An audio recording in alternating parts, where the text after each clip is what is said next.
All right, everyone. Welcome to another compelling edition of Good eReader Live. My name is Michael. This is Peter. And what are we doing today, Pete? Today we are doing a live show, Mike. That is what we're doing. We have two topics on the docket today: 6 inches screen sizes for e-readers, whether they are still relevant, whether they are a thing of the past, were once an industry standard. What do you think of them today in 2020, 2021? And the next topic is glass versus plastic. Back in the day, everything used to be plastic. Now is a lot of thing glass, is a lot of thing plastic. What's plastic? What's glass? You'll have to stay tuned to check it out. Then we'll go to the comments and check out what all you guys have to say. And we're going to be giving away two giveaways this show. So you got to stick in or watch the VOD afterwards, because if you miss it, you're going to miss it. So you got to watch the whole thing through. Let's go. All right, so let's talk about some things that are interesting from the week. So Big Sur just got released. It's finally out of beta. It's available for most Macs, like iMacs, Mac Airs, Mac Pros, things like that. So it's a brand new operating system. It very is very much akin to iOS now, in terms of the way that the icons are presented, the way that everything just works. Like even just the launch pad just basically looks like the iOS, like on your phone. So I think that this is in prelude to universal apps. So I guess with uh Apple, I guess, announced that they were releasing their new Apple Silicon. So it's going to be on at least the devices to start, a Mac Pro, Mac Air, and the Mac Mini. And so this is it's fairly interesting because this is like a system on a chip. So before, a motherboard would have user replaceable RAM, over here, and it would have the graphics processor over here, and all these other things on the board. Yeah. And so I guess what's happening now is it's like a system on a chip. So it's like one chip, Yeah. and so everything is contained within a chip. So the RAM is built into the chip, the graphics processor built into the chip. So everything is built into the chip, so there's less travel for processors to go. So it's supposed to be you know incrementally faster from Intel chips that have run on the same types of hardware. So it's pretty exciting to see how real world benchmarks will go. But we've seen some preliminary benchmarks, and it's from the MacBook Air that was done in 2020, like the beginning of the year, versus the one that's coming out now. It's about 33 to about 44% faster. So That's not that's bad. pretty good. I mean, you could actually edit 4K video on a Mac Air now, for Wow. $900, or to get a Mac Mini. And the one thing about it that kind of sucks is that there's only 16 gigs of RAM on all these machines that you can go total, because I guess there's some sort of bottleneck with the first generation Apple Silicon. So you won't be able to go beyond 16 gigs of RAM, which, if you're going a professional laptop, 16 doesn't really cut it these days. 32, 64, that's pretty good. These are obviously way bigger numbers than what we're all about, which is e-readers and tablets and everything. But yeah, when you're editing 4K video, you start to get to the point where you're like 16 gigs sounds enormous, but at that point it's like it's not enough to just it's not enough memory. So yeah, Yeah, I hear you. I just upgraded my PC pretty recently, and I went for 128 gigs of RAM. And that's the benefits of going Only with a PC, is that you can just sort of max it out with a 24 core processor, yeah, 128 yeah. gigs of RAM, a Navi, internal storage, so it's super fast. So I'm a computer whore, so it's nice to be able to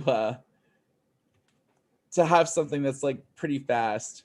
And it'll keep you going for a couple years at least. Yeah, Minesweeper, when I'm playing it on this, is like, the frame rate is out of this world. When I'm playing like text-based games, the text is even Solitaire. flowing. Yeah, exactly. It's like the animations are so much more fluid now. It's great.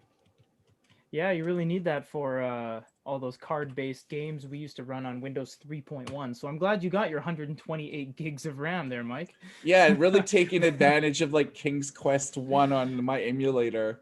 Right, Wolfenstein. All right, well, everyone wants to hear about 6 inches. So basically, as we know, the Poke 3 came out recently, which was an octa-core device with X mode, and you can watch videos and Facebook and Instagram. 6 inches used to be the industry standard. Everyone came out with 6 when it started. Amazon, Barnes& Noble, Kobo, Pocketbook, everyone. To this day, a lot of devices are still making 6 inches, but what people are kind of getting a little desensitized to it because we've seen what e-ink is capable of now. We've seen 40-inch plus signage, digital signage, elongated bus schedules. We've seen 13.3-inch note takers, and pretty much everyone and their mom is making a 10.3-inch note taker nowadays. So are 6 inches still too small? Is it something that you can get on board with there? And it's coming to the point where Galaxy Notes, the line of the Galaxy Note with the little stylus, they're almost as big as 6-inch e-readers now. So what do you think on this, Mike? A 6 inch just something that you're living in the past, 2008, 2009, or is it still relevant 10 years later? Well, I mean, the new iPhone Pro that I just like pre-ordered, it's like Right? Yeah. 6.7 inches. And Right. like, you know what I mean? It's Yeah. things are just getting bigger. I remember not too long ago where everything was 6 inches. Like, Yeah. Every everything that major manufacturer. all the Kobo e-readers, all the Barnes and Noble, all the Amazon, all the pocketbook e-readers were like 6 inches, and it was Yeah. like, from around 2007 to about 2014 or so, literally everything 13, was just 14. Yeah. like, yeah, everything was like 6 inches, and then Yeah. companies started to experiment with like larger screens, Right.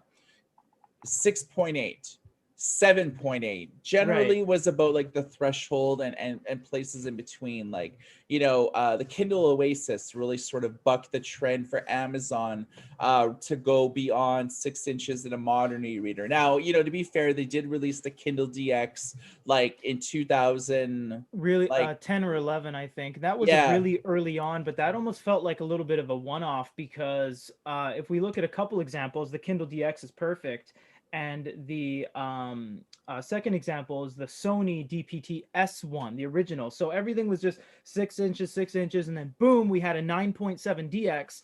That went away, and everyone just continued industry standard 6 inches all the way up until 2013 when the S1 was kind of coming out, and then people started to see the merit of having more capabilities and more screen real estate to work with. And this is where we saw the surgence of note-taking devices come out, was around that time. Sony got it, kick-started everything.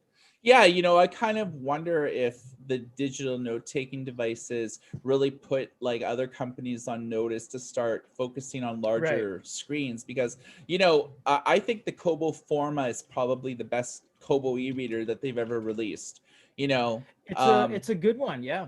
it's like whatever, close to 8 inches.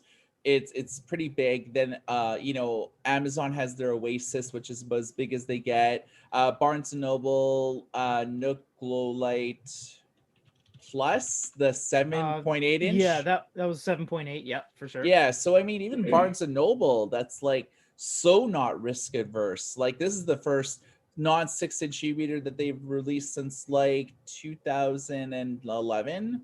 And Not counting their tablets, obviously, because yeah, the e-readers. tablets they've had, the Barnes and Noble Nook HD, what do you call the Android tablets. They don't count as e-readers. They were starting to kind of like, the Nook Color was like a color e-reader, but it really wasn't. It was a tablet, and that's really when tablets were making their mark in the world. And then they actually followed it up with the Nook tablet. So yeah, it's basically that all three manufacturers, Amazon, Barnes and Noble, and Kobo, were so resistant to going above 6 inches that each of them kind of just did it at their own time. The Kindle Oasis was the first time they have gone above 6 inches since the DX. So like within, you know, a 7 year time period, they just would not go above 6 inches. So yeah, today though, it feels like I said a while back, everyone's a little bit desensitized to it. Everyone's had a taste of the good life. You know, they've had the really big devices, and they're just like, oh man, you know, I can't go back to a 6 inch because my phone's as big as that. And as Michael was saying, so people smartphones are getting to the 6, 7 inch mark now. So it's like, I read on that. I don't want a 6 inch e-reader. And you know, they're not that cheap anymore. The Kindle Paperwhites, you know, they're hundreds of dollars. So you can get some race to the bottom items on Black Friday. You know, on Amazon Kindle Basics will be like $49 at times, but for the most part, you're still spending about $200 on a 6 inch e-reader. Yeah, with a built-in bookstore, you know, because like Right, Pocketbook has the Touch Lux 5, the right. Basic 4. Onyx Book has like the Poke 3, and you know, another device that's like coming out soon. Yep, yep. Um, so yeah, I mean, you know, everybody has a few 6 inches in their portfolio. Like Barnes and Noble has the Nook Glow Light 3. Kobo has their Nia and Yeah. their Clara Uh, HD. Clara HD, Onyx has the Poke and the soon to come Color. Yeah, everyone still has the 6 inch device as, you know, an option there, but it almost feels like it's that secondary option. You know, like the Oasis is the front and center, the Nook Glow Light Plus is the front and center, the Forma's front and center. It's almost like the 6 inch has been pushed to the curb, which once was like the golden standard. Is like, oh, we also have a 6 inch. It's kind of like that secondary choice, like, you know, it's not your primary go-to while you're shopping with us anymore. Just feels Well, like.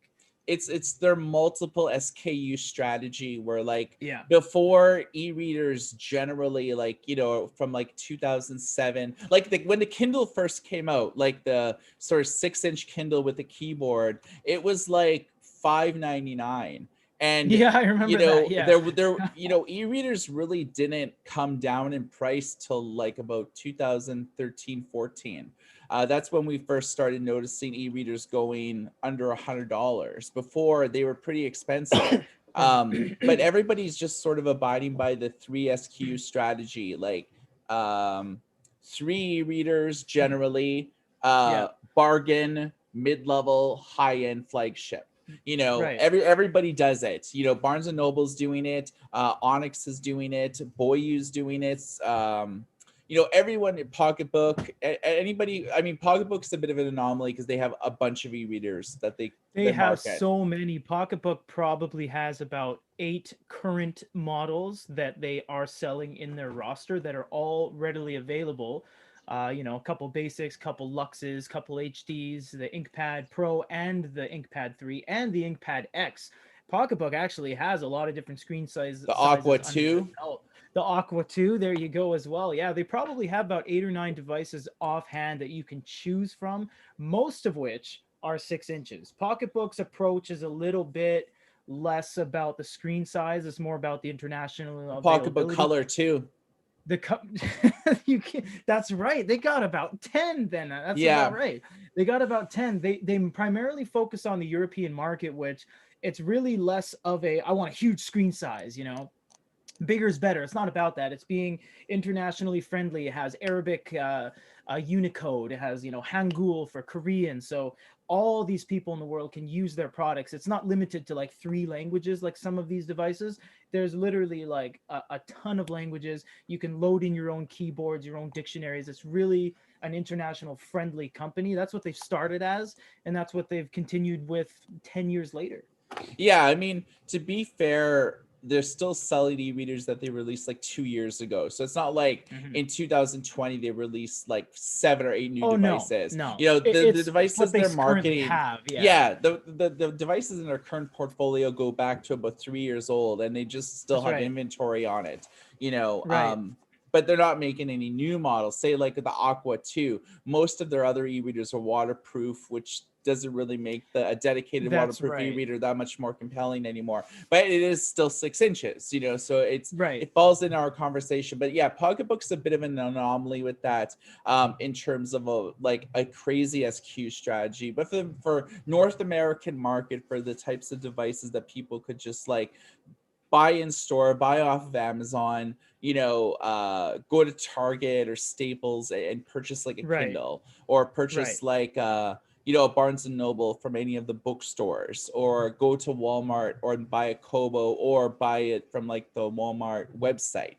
So Right. those are the three most popular e-readers. And yeah, they all have sort of like a 3-4 SKU strategy to basically cover all the price points, and just if you want to go with 6 inches, it's never been more affordable to go with it, although we are just spoiled these days with just like giant screens like that are always in our pocket. I have an iPad, for example. Yeah.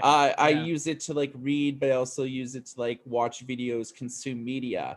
Right. I have like a Kindle Oasis that I primarily use to read novels on. Although, as you can see from all the bookshelves behind me, I love paper. I love hardcover books. So I do read a fair amount of hardcover books. But I would probably say for every book that I have 2 audiobooks, and I have probably all my books in an ebook form too, just so I could like reread it, or I don't want to underline things in a hardcover first edition book, but I could like Right. highlight and annotate like on an e-reader, which is that much more relevant. But yeah, I have a lot of gadgets. So but And I yeah, I think mean, that's what it is really, is going back to what you said about e-readers coming out years ago, a decade ago.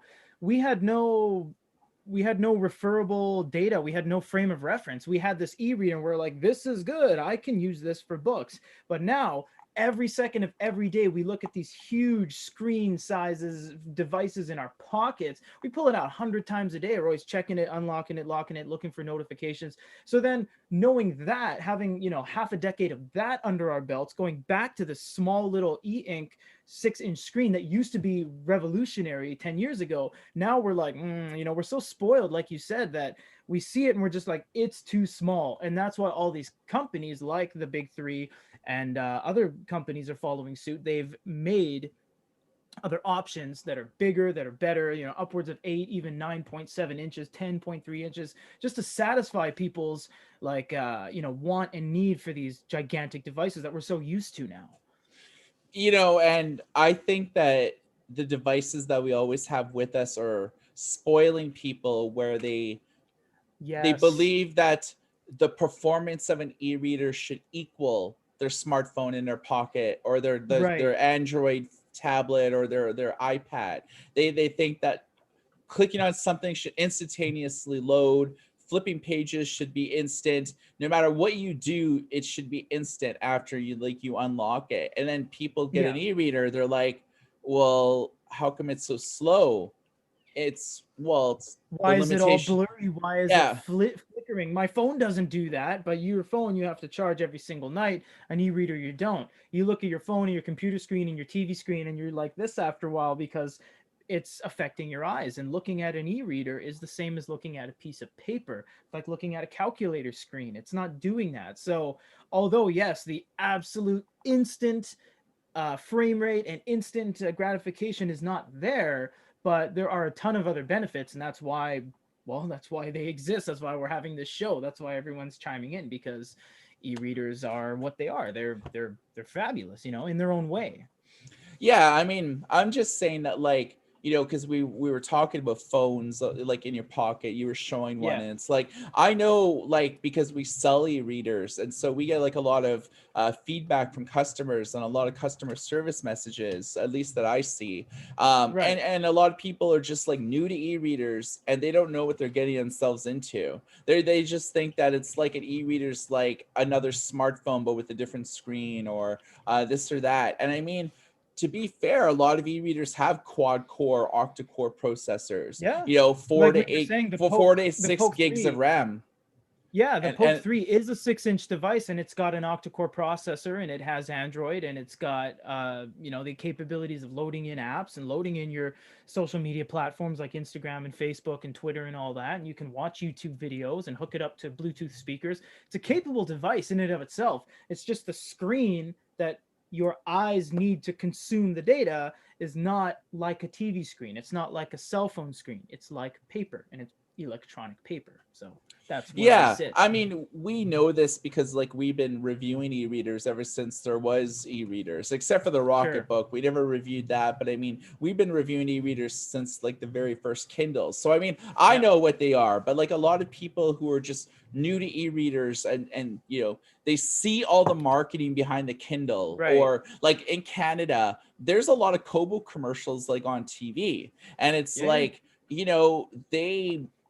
they make it like the e-reader is like a phone, just everything's just Yeah. so responsive, everything is just like lightning quick, but we know it's not like that. It's It's just like not. the Yeah. way that e-ink screens are, that there are subtle refresh rates that happen. It's not instant, and you can't expect an e-reader to be like a smartphone in terms of just like instant frame rate. E-readers like don't do 60 frames like a second, like, or 120 They like can't. frames a second. They Just, can't. it's the No. limitations of the way the ink it actually is. So I just hope that people are aware of that if they're hoping to get their first e-reader for Christmas and they're expecting a smartphone experience, whether it's a 6-inch or larger. That's just what you're in store for. So I just wanted to kind of let the people know. That's right. And now we're going to let the people know of our flash contest right now. Last time we gave away the Xiaomi Mujia Temp. That was the regular one. This one is the Pro one. This is running full, very, very clear, high def HD e-ink. And it is yours absolutely for free. I'm going to stop everyone right there. If you have already won a contest in the past couple lives, you will not get this one. Unfortunately, we want to get everyone in on it, get everyone to answer the questions, and give everyone a fair chance. What was the first color e-reader that is commercially available now? Not the ones made back with the JetBook color. I'm talking about in the last year, in the last 13 months. What was the first color e-reader that is using Kaleido, the latest color e-ink technology that we have reviewed on our channel? If you guys know, or if you want to cheat and go to our channel, whatever's good, all's fair. That's the prize for that. What was the first color e-reader to use Kaleido in this recent commercially available market? So that's our little contest there. Moving on, we have glass versus plastic. It has been a huge topic of discussion. Everyone is saying glass screens are not that great. They're very durable, they look beautiful, but they have a lot of glare. They're made out of glass. You look at it like it's like a mirror. And then glass note-taking devices, which almost all note-taking devices have, is very smooth and slippery. So you have your pen on your screen and it's sliding around. You miss that torque, you miss that grittiness. Mike, I'm gonna pass it over to you. What do you think of the whole direction that almost every manufacturer is using these glass screens? Well, from e-readers to digital note-taking devices, basically everyone's using glass, at least like Right. in 2019 to 2020. That's Um, exactly, yeah. I think that the main reason is that for like the portability factor with normal e-reader displays, it was pretty easy to get them scratched. But then I think that the reason why a lot of glass screens got there is to contain the LED front light and amber LED displays.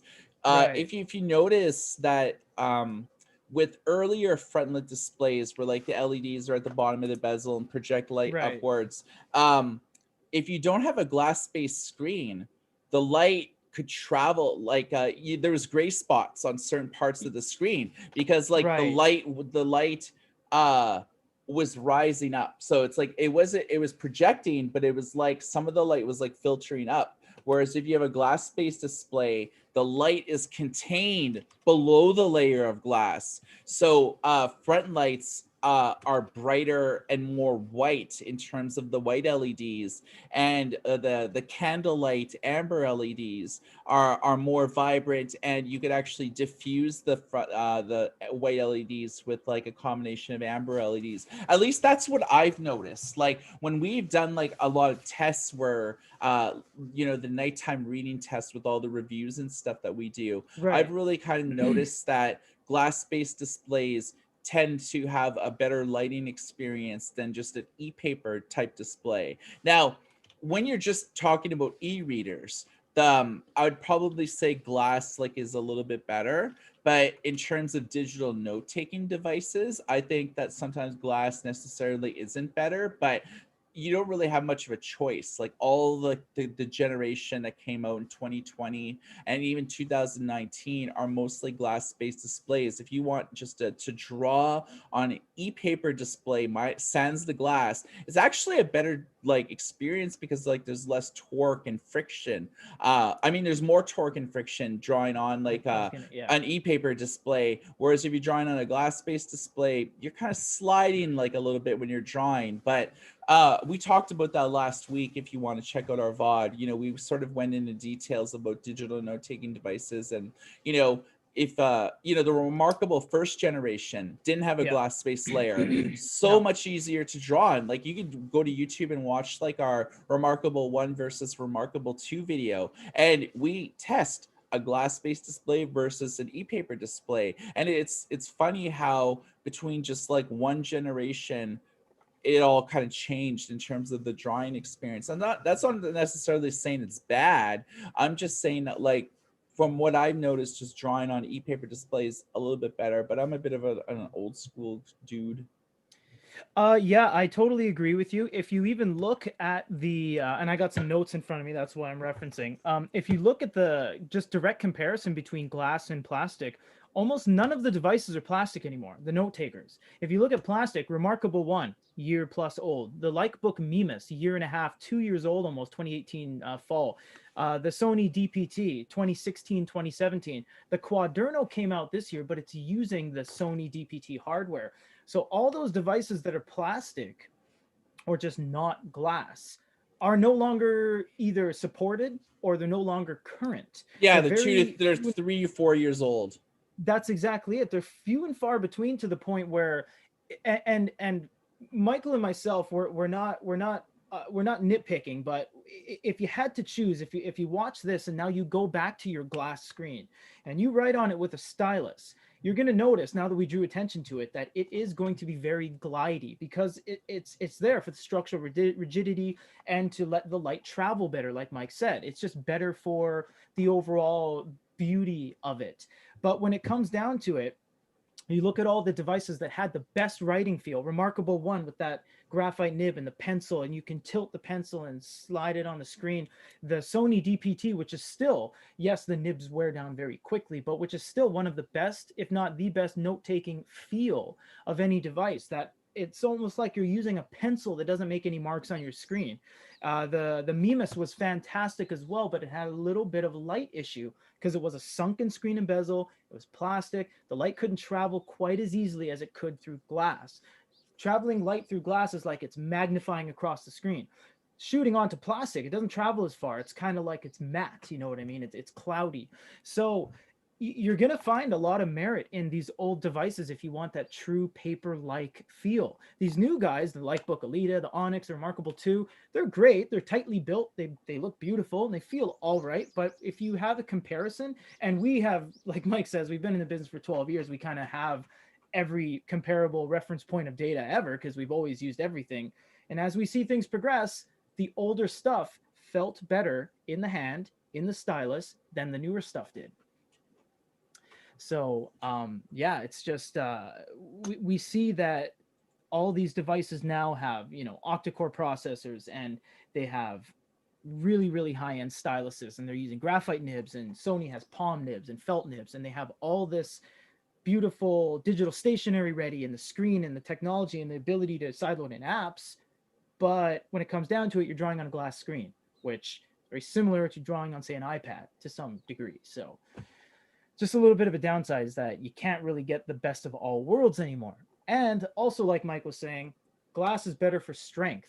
If you're tapping away with a stylus nib on a non glass screen, you can have denting. And when there is denting in the screen, you can't fix it unless you get a new screen.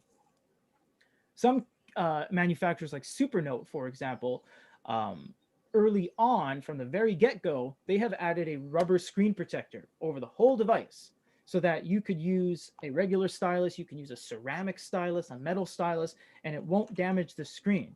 And rubber, as you know, is pretty much self-healing. You ever used your nail and push down on something rubber and it just kind of heals itself? It's because, well, that's what rubber is, you know, it's kind of self-healing. So um, yes, so that is my take. And Mike is typing away at something there. Yeah, there has been some interesting news this week. Onyx Book just released an OS 3 update for the Max 3, Note 2, Nova 2, and Poke 2. So this is an update that's available for free. You can just go to the settings and the firmware update page. There is like hundreds of like enhancements. We have it like on the front page of like our website that lists up everything, but um mainly it's the largest update that Onyx has ever released. It adds layers for note taking, split screen view, side loaded dictionaries, Arabic for system languages, and a whole lot more. So this is pretty cool in terms of just like the sheer amount of like kind of content now that is like available for that. And it also has a lot of merits for if you were to get your hands on a used older Onyx device. So if you noticed, Onyx releases a ton of devices. They are the type to just go bang bang bang bang bang. They released the Note Pro, the Note 1, 2, and 3, and the 2 and the 3 were very very in short succession of each other.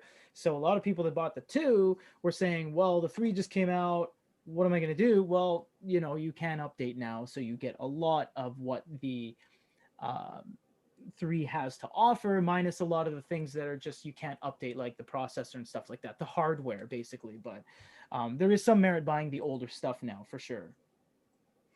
Yeah, and the Amazon Kindle app for iOS now has widgets for like your iPhone, so you can actually pin the book that you're currently reading to the screen, which is like pretty cool. So either like on your main like app screen, or like where all sort of your widgets are with like Apple News articles and things like that.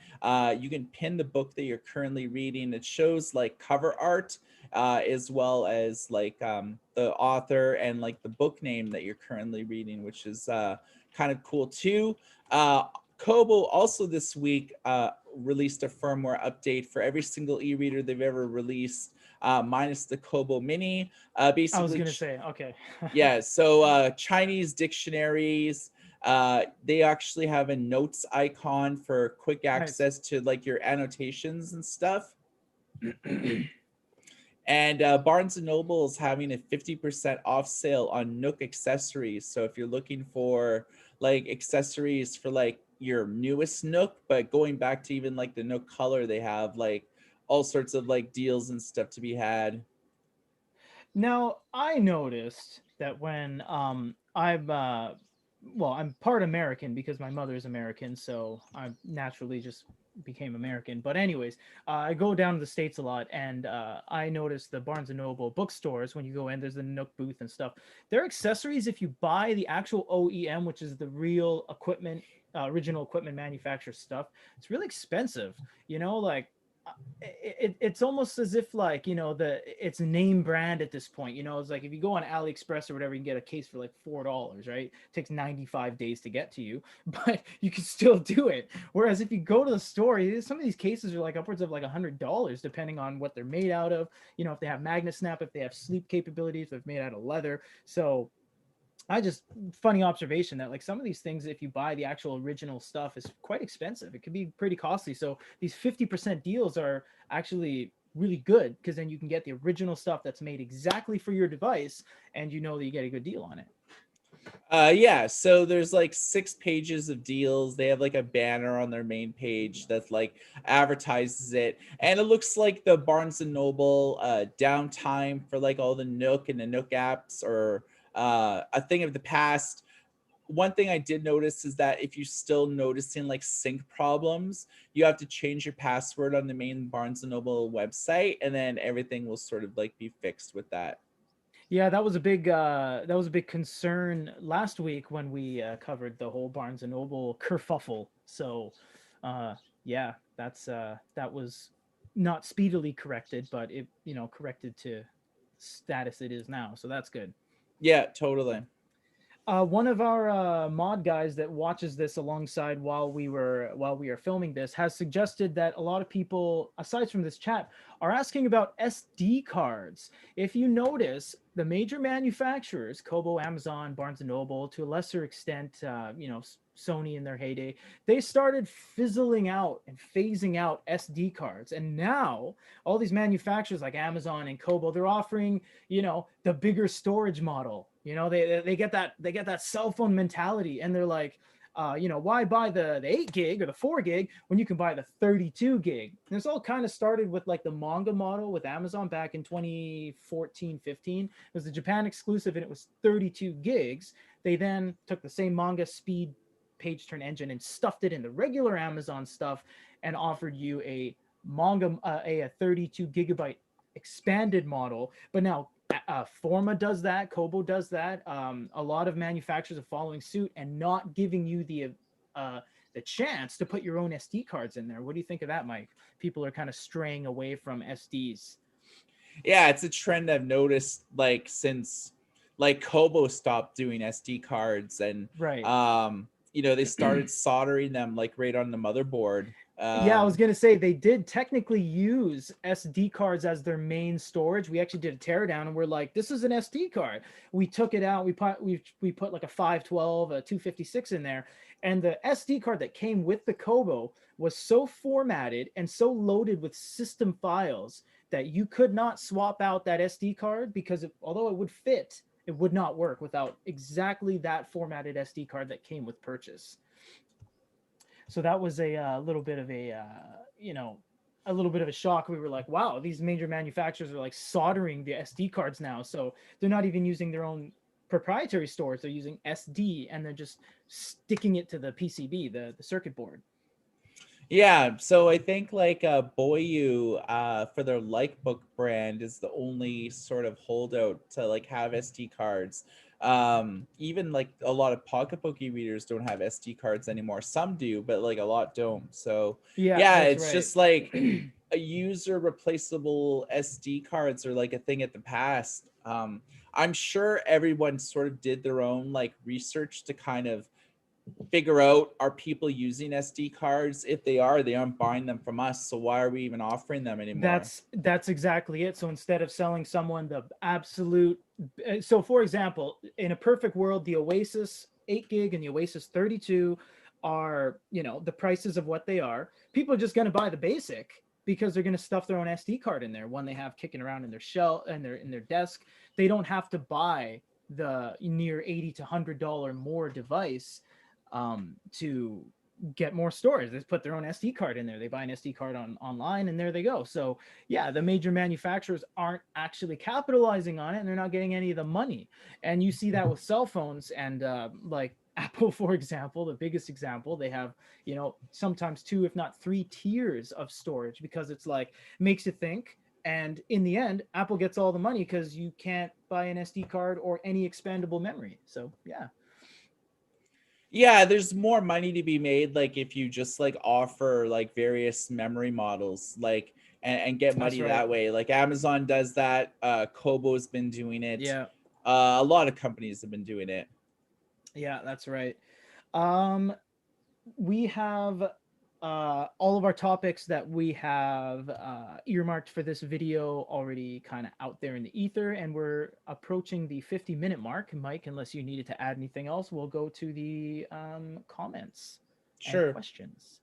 Okay, we have some questions here. Let me go over here. We have one from Chris L. What is your favorite e-reader from this year? My personal favorite e-reader from this year, I was very close to saying the pocketbook color because having color on an e-reader is kind of a big deal. It's what we've all been waiting for. It's why we've been in the business for 12 years. However, color wasn't up to snuff. This first wave wasn't exactly like, this is it. I want nothing else but this. It wasn't, unfortunately, all there. Had its limitations, had its PPI limitations. My personal favorite e-reader of the year was the Air. It's jam packed. It's so very little cons to it. It was so well built, and it wasn't like $800. So it it hit all the marks for me at least. Mike, what is your favorite e-reader of the year? Um, So we got the Air, we got the Remarkable 2 that came out, we got the looking back, we got some of the ones from our Chinese friends like the iReader, the Xiaomi W7. We got the Supernote A6X, got the colors, we got the Pocketbook Color, we got the iReader. Lots of stuff came out this year. um, yeah, I don't really have a favorite one. It's like I like some for different reasons. Like Yeah, I think the pocketbook color overall is probably like the most compelling offer. yeah, Although it could do with like a bit better hardware, so it had like you're right. better performance. But yeah, I think overall it's really good. Yeah, that's the thing about the fact that we we get 15 releases in 1 year. It's like it's hard to pick a favorite because we're not choosing from two or three things. We're choosing from a horde of things. Xiaomi released something, iReader released something, iFlyTech released two, iReader, sorry, released two, a note taker and a color. And so we're just like, okay, so there's like 27 things that came out this year. What's our favorite? It's hard, but yeah, I like the Air. It's just really nice. Someone said, are you able to, the Note Air, is it able to support fib Fidibo or Fidibo? While we were doing this, I googled it, and it looks to be some sort of Arabic or Middle Eastern language application. The Air is running the latest version of Android, so check your Fidibo application on Google. And this comes from Ace of Base. Thank you for the question. Check what the compatible Android version is, and if it is compatible with 9 or 10, then you should be good on the Air. So that's what we want there. Um, Rob Rob Gorin asked, when are we going to see the next TCL Next paper? I know we answered this last week's, but Michael, can you kind of refresh when we're going to see the next TCL Next paper? Nobody knows. It's like it's one of those things where like TCL like announced it a couple months ago and Right. like didn't say anything. And I've reached out to their PR people. I've like I've pretty well like reached out to like everybody possible. Just like, hey, when's this gonna be released? When are you gonna use it? Are you licensing it? Or are you actually going to like be like, I don't know. I just want to know like if they're intending on developing their own commercial products using Next Paper, or whether they like want to like, start like, whether they just want to like license it. And they're not telling me anything. So I don't know. And I've really made it like a mission to like Yeah. try. And that's fair. That's the most we know. Rob Gorin is that there's nothing conclusive. Yeah. Someone commented back when we were talking about the comparison between e-readers and smartphones. He said, it's not a question, but he says, I want to point out that there is a big difference clicking around on a phone and clicking around on an e-reader, expecting things to happen on an e-reader. And it's true. What Mike was saying is that we're spoiled by all these high-end smartphones. Then we go to an e-reader and we're like, this is slow. This sucks. I don't like it. It's broken. It's all fuzzy. That's the reality of owning an e-reader. It's that it's not an LCD LED screen. It is an e-ink screen. Cornelius asks, out of curiosity, will you be inviting any guests on your weekly live show? Yes, we have mulled over the possibility of getting some guests on the show. We are trying to generate a little bit of traction here because it's only our third week / fourth time doing this. and we have kind of put it out there, but we're still kind of waiting on whether we can, get some guests on the show.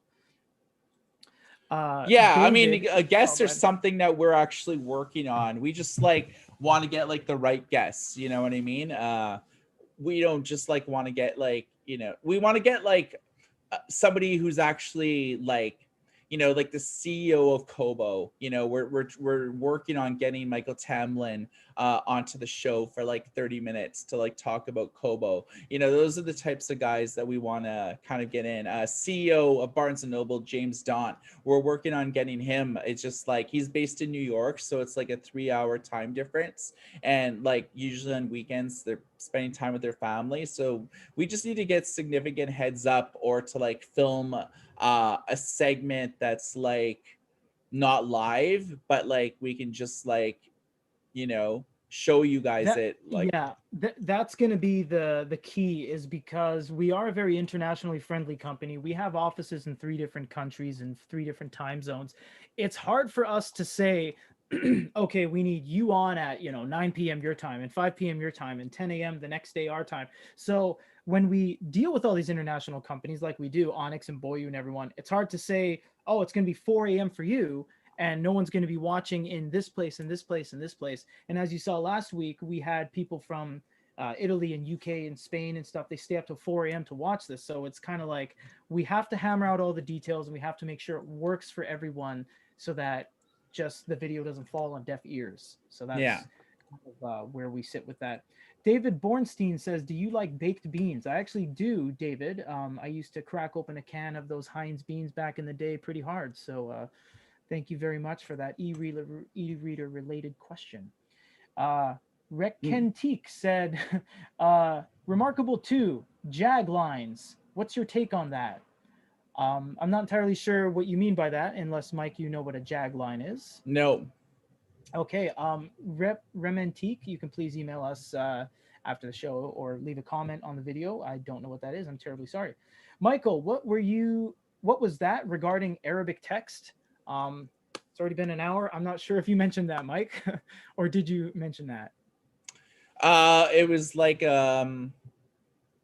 think on the Onyx e-readers for their That was it. I mean, Yeah. Arabic is not, it is like it works on any Android e-reader. So Yeah. like Yeah, for sure. but Kobo like introduces like side-loaded fonts. So you could just like side-load Arabic like fonts like on the Kobo inside the font directory, and then any Yeah. ebook that you open will be in, if you side load in an Arabic book, it'll be in Arabic. And I mean, most Android e-readers even have system languages for Arabic, and so many Android ones as well as let you sideload in your own language files. So you could just, you don't need to buy a specific e-reader just to read Arabic. You can sort of No. make do on almost like all of them. Like Amazon Kindle has Arabic support now, like Kobo does, Onyx does. I Right. mean, there's a lot. There's more vendors than not that support Arabic than they don't. It's just because Yeah. like it's an emerging market for e-reader companies to focus on. I know Amazon actually sells Kindles in Saudi Arabia, in like Kuwait, um, Right. yeah, UAE. Yeah. They have distributors like in all these like different countries there. Arabic is a very wide spoken language in the world. A lot of different countries and continents speak Arabic. So, yes, it's important that Arabic supports on devices. Now, there is a big difference. I'll just chime in really quick, of having an e reader that supports Arabic and thinking everything supports Arabic. For example, if I put an e book on a device, it's up to the device itself to transcribe to show you Arabic. If I put an Arabic PDF, anything will run, because a PDF is basically like an image. It's interactable to a certain degree, but it's like an image. So you have to find something that is compatible. So yeah, when Reflow we the go text properly. that too, and it has, I mean, for the techie people, it has the proper Unicode. So for example, if you're looking for Russian or Hangul or Japanese or simplified Chinese, does your device support that? Some actually write it on the box, some don't. I'm gonna do a little bit of an interruption, and then we'll go back to some comments and questions. Kobo Forma, we noticed some. We were talking about the Forma, and a lot of you guys have Formas. First person to say I want this device, it is absolutely yours. Please, if you have a Forma and you want this, it is all yours for free. We'll wait for the comment, and then we'll reply to you there. So next question is, what do you think of Ligma by David? Unfortunately, I don't know what Ligma is. Again, I Googled it. It looks like an app. Unless Mike, you know what that is. I have no idea what that is. Isn't that like lick my balls? It very well could be, but as it is, I don't know what that is. Yeah, I Follow think Winged. I think he's like setting us up. It could be. That's true. Yeah, because some guy actually said something, and it was I didn't show it because it was derogatory language, and he said something, and I had the choice to click show or hide, and I hit it. So you are very right. I couldn't find much on Google about that. I Yeah. almost walked into that. Oh man. Okay, next question. Let's see. I Are have there no any shame. I just think that that's what he was making reference to. Yeah, I've seen some very inappropriate names pop up on this chat that we're just not going to go to. Bella, excuse me, Bilal Yeah, you don't Tahirs. want to like read out like certain names I that didn't. like, No, you man. know. No, it's true. Like Mike, last name Hunt kind of thing. I'll just say that. Bilal Tahir says, are there plans by eink to improve the DPI of 13-inch screens to 300 DPI? That is a good question because a lot of the times, if you look at the back specs of devices, sometimes the bigger screens have smaller DPIs when it actually should have more because it ends up just looking like you're blowing up an image. Mike talks to eink on a weekly, if not daily basis. Mike, do you know if there's any plans on increasing the DPI slash PPI on the bigger stuff? It's okay if you say Um no. That's it's like unknown. I do know that there's like various like prototypes by like Epson, Fujitsu, and like I think Plastic Logic that is worked on like a 500 ppi screen for various sizes. They're just sort of like prototype stage, and this yeah. was like prototype like in the last like 24 months. So I just don't know. I mean, is there a demand for like higher PPI with larger screens? Probably, because most of them do like any, I think 10.3s are like 270 or 212. 13.3s are like a bit smaller. Yeah. You don't really notice like the it on smaller devices, but you do notice it on larger devices.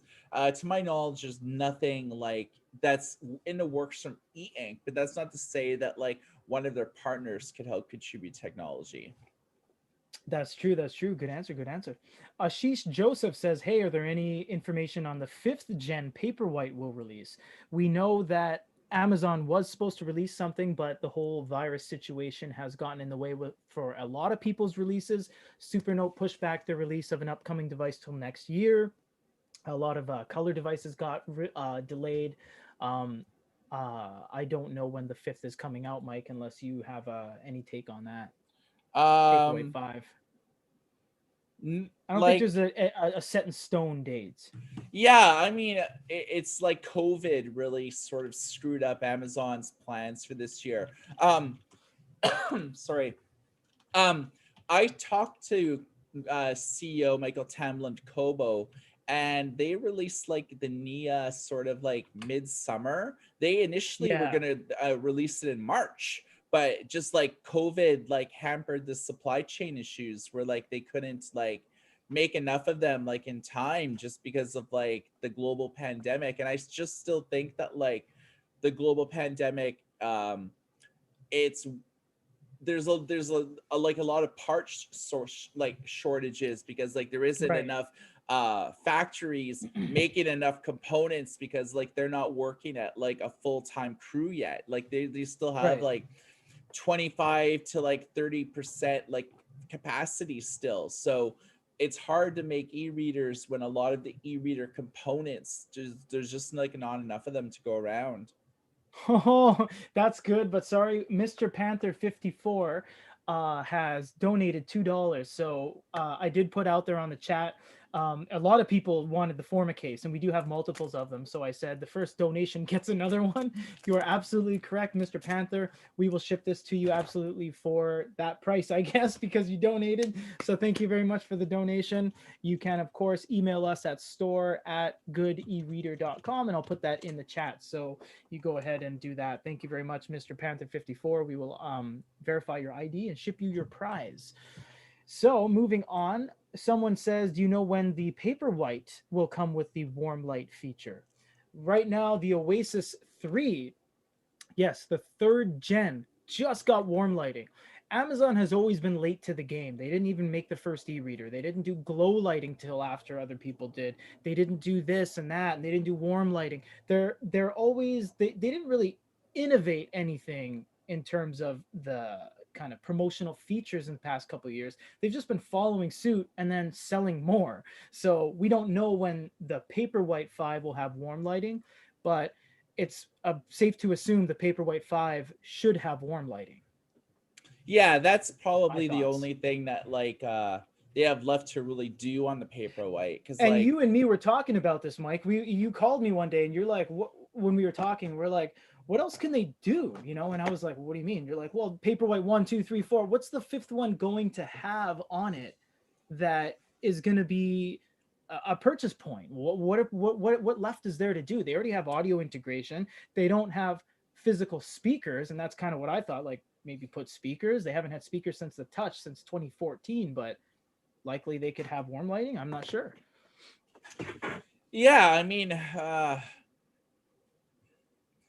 there really isn't any advancement left in e-readers like in general. Like I think amber LED lights were like sort of the last big thing. Right. Then I guess like first generation eink kaleido Yeah. can be considered like a new sort of thing, but on a mass market scale, amber LED lights were like the last major advancement that like almost everybody has implemented into their e-readers in some Right. capacity. Some have, like Kobo has it in all their e-readers. Barnes and Noble has it in their two e-readers that they currently market. Every single Onyx book model has like a amber LED lights now. Even their 13.3, which is just unbelievable. um That's pretty crazy. yeah, almost. I would probably say like there's only like a handful that don't have like any front light at all, including amber LED lights. But yeah, I Right. would think that one of the key selling points, I think, like on the Paperwhite 5 would probably be like 32 gigs standard instead of 16, and then have a As an set option, yeah. and then have 64 gigs as an option. So you kind of like double the storage, because like Right. if people are downloading audiobooks, like those take up like a lot of internal storage. So if you do buy a lot of audiobooks like on your Kindle from Audible, each one is like what, like 1 gig, 1.2 gigs. So it's like if you They're download big. three or four, plus like you have sideloaded PDFs and ebooks, you don't really have too much left. That's true. That's true. We have a question from Nicholas Nicola, who says, "What's the best advice for students who engage in interactive reading and note taking?" If you've, pardon me, if you've noticed early on in the show, if you caught that, we said that if writing feel is a concern, unfortunately, you're either not going to be able to get anything current, or you will have to get older stuff. If writing feel is not a concern, anything's going to be good with Android. Honestly, the Lightbook Alita, the Supernote, sorry, the Supernote doesn't have Android. The Onyx, the Note 3, the Nova 3, if you want a small screen. There's a couple of devices out there that have Android on it. If you don't need Android, you can go with something like a Supernote. It's very simplistic, but you can't load in apps. So if your school, like you said here, if you're a student and your school says everyone download, the university app, and we'll converge there. Unfortunately, you will not be able to access that. So kind of comes down to, if you need Android, you need an Android note taker. If you don't need Android, basically anything's fine. Yeah, we actually Yeah. have like a video that we uploaded, the top 10 digital notes of Yes, 2020. we We did did it that. just You're like correct. we did it like last week. Yeah, that came out. Yeah. If you go to goodereader.com, it's like one of the articles that are on the front page. So I actually Yeah, did a write up, but there's also a video there too. Although the site's yeah. pretty slow today, just because we're getting slammed with traffic. And actually, we were because of that, we had a little bit of technical difficulties, and we couldn't go live until about 5 minutes late. So that's why we were a little bit late to the game today. We have a couple more questions here, and we have what is the, oh, I just read that one. I'm planning on getting an 8 GB 10th gen Kindle. Storage wise, how enough is it? I know it's a hard question. Well, we touched on that a lot today. We said that the base model devices are not only not expandable memory, they don't have SD cards. And as Mike just said, a lot of PDFs and stuff are getting pretty big. Some of our testing PDFs are like 250 MB. So if you have an 8 gig device, you only actually get like 6.7.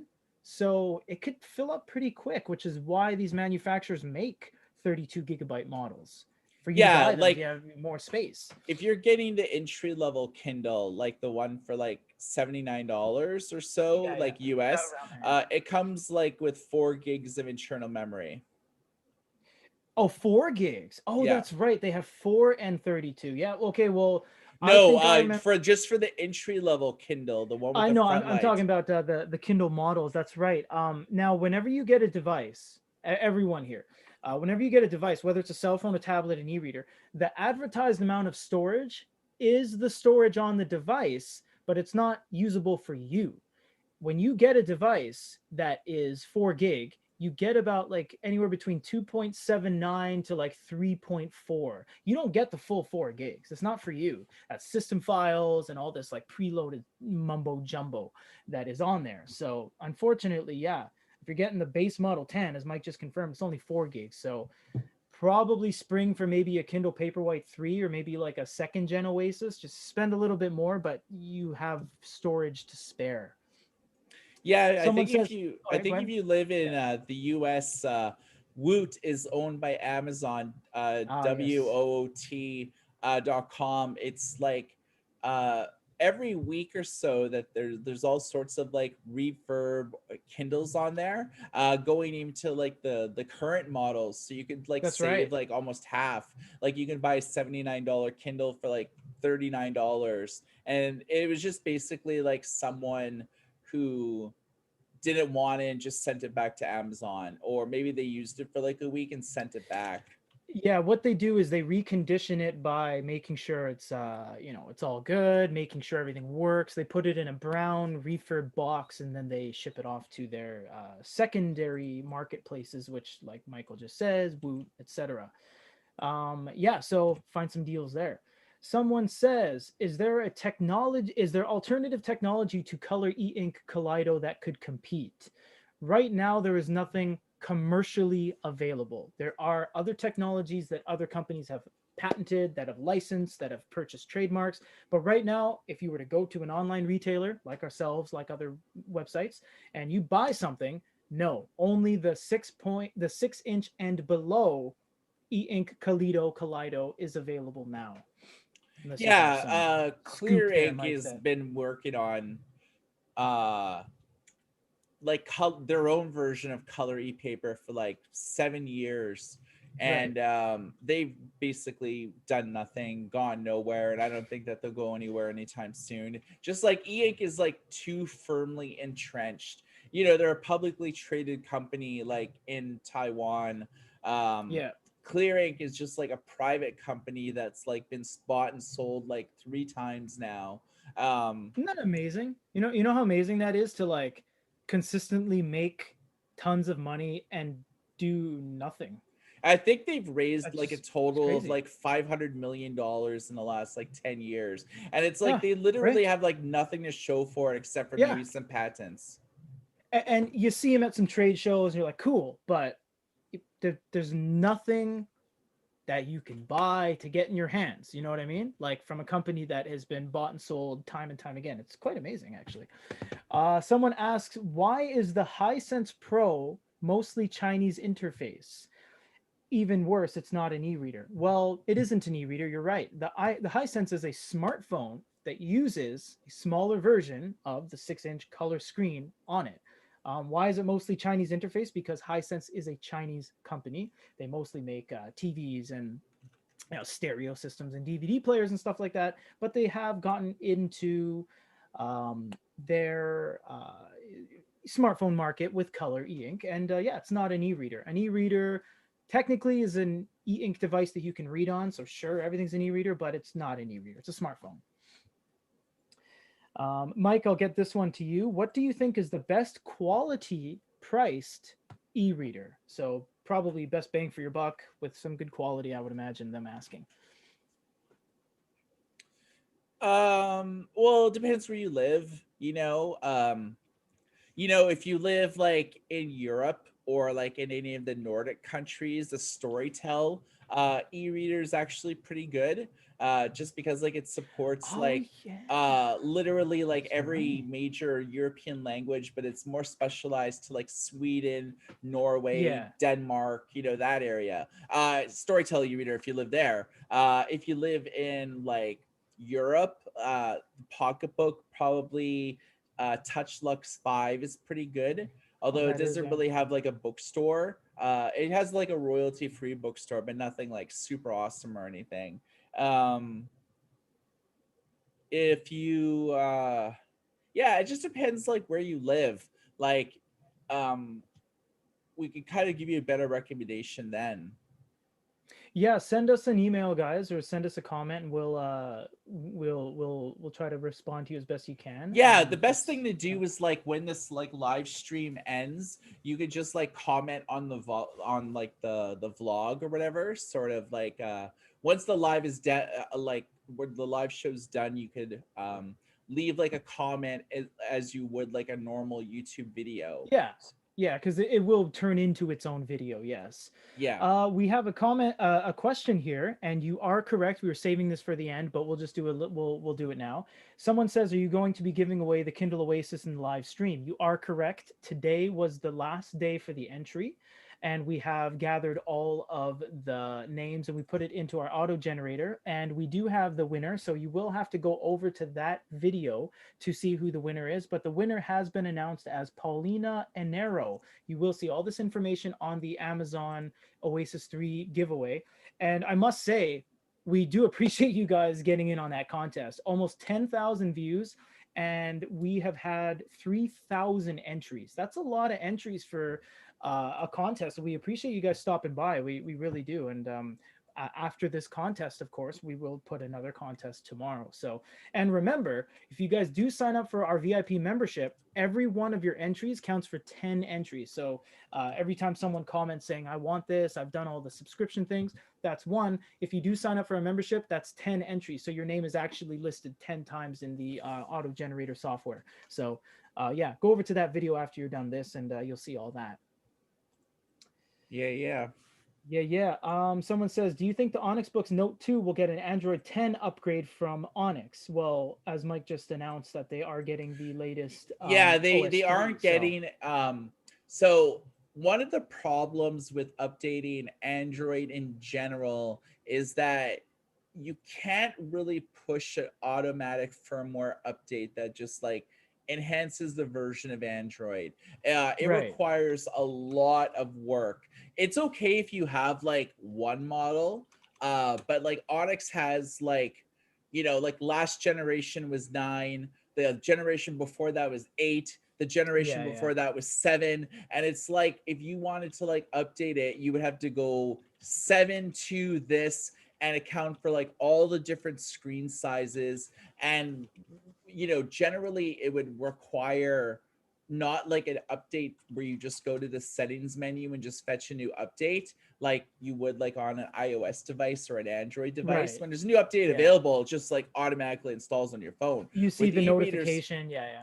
yeah, with e-readers it's different. Like Boyu, for example, um released two Ouch. different tools in order to upgrade Android from like 6 to 8.1, and it took them like 2 years to work on it, and it was just like it's too much of a convoluted process. And you see what happened there. Took them 2 years to do it. Finally, today they got 8.1. Then you look at, okay, what's the current climate? 10. So it's like it got there. He finally got there, 8.1, and 10 is available.